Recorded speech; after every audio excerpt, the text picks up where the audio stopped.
Hello everyone, welcome back to another video, welcome back to the channel, or welcome to the channel if you're new. I am Josh, here as always. Hope you're all alright out there, hope you're all staying safe, staying at home in all these crazy times.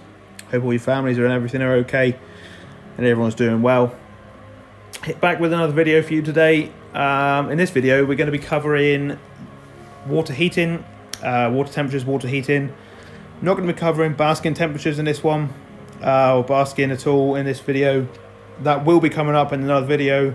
Might be the next one, might be the one after, but that will be covering it. The plan is for this sort of series, I'm doing a series of videos. There is a playlist, there's 2 or 3 now already, so I'll link that in the description below. But the plan is everything for turtles, everything from what tank to buy all the way up through to all the way through.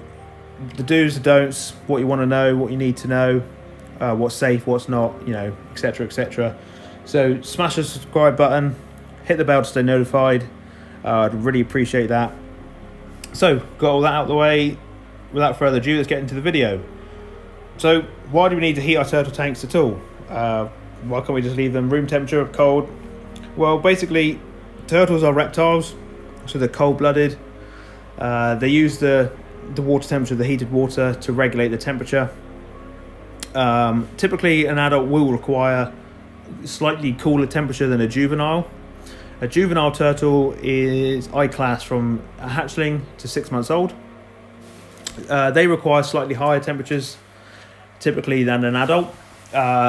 Various reasons for this. A juvenile is fed a higher protein diet as a rule, obviously to help with the growth of the shell and just general growth.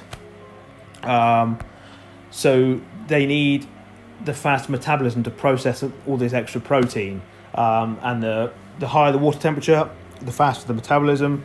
So it allows them to get all the vitamins and everything out of the food you're giving them. Make sure they grow properly, make sure their shell develops nicely, etc, etc.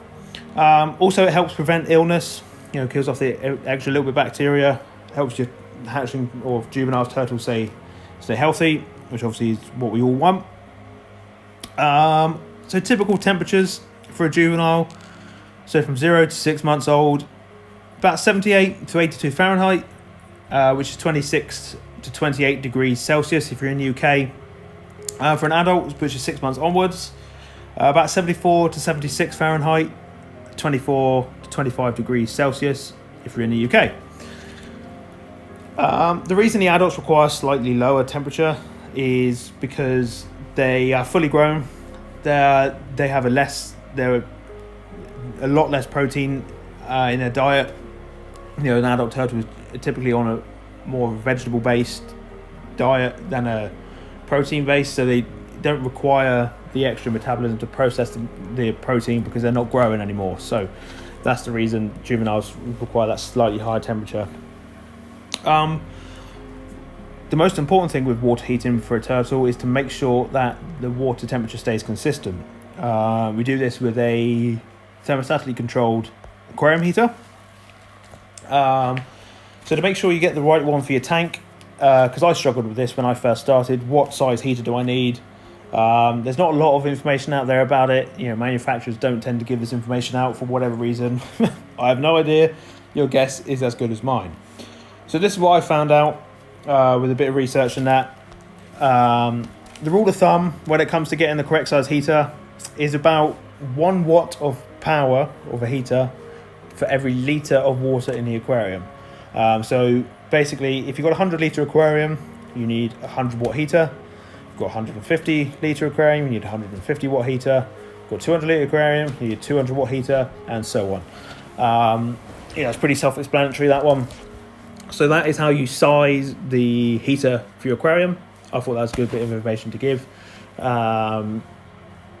Just be a little bit cautious about what heater you buy for your turtle.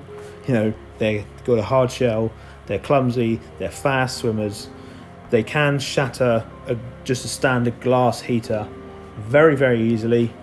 And obviously you've got an electric element in there, there's glass. I don't need to really say much more than that. I think you can pretty much gather what would happen if they were to do that. I use the Fluval E series. They're fantastic. It's no secret, I'm a big fan of Fluval. If Fluval make it, I need it, then I will buy Fluval. They're a little bit more expensive, but they just do what they say on the tin. They're pretty simple, the Fluval stuff generally, but it just works well. The Fluval E series heaters are brilliant. They've got a digital display. Yeah, they come pre-guarded. They're all built-in plastic housing, so you haven't got to worry about that. If you don't want to pay the Fluval prices, that's fair enough. You can buy any sort of thermostatically controlled heater.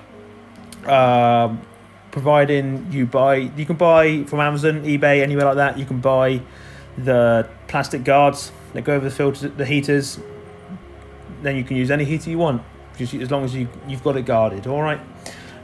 So what do we take away from this video? Yeah, to sum up then, and not a lot to sum up really, other than the fact, like I just said, make sure your heater's guarded. I'll go over the figures one more time.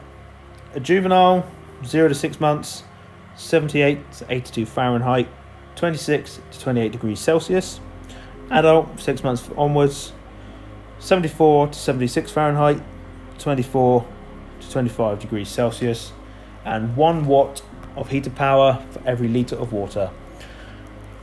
Thank you for tuning in, guys. Thank you for watching. I do really, really appreciate it. I'm Josh, and I'll catch you in the next one. Bye.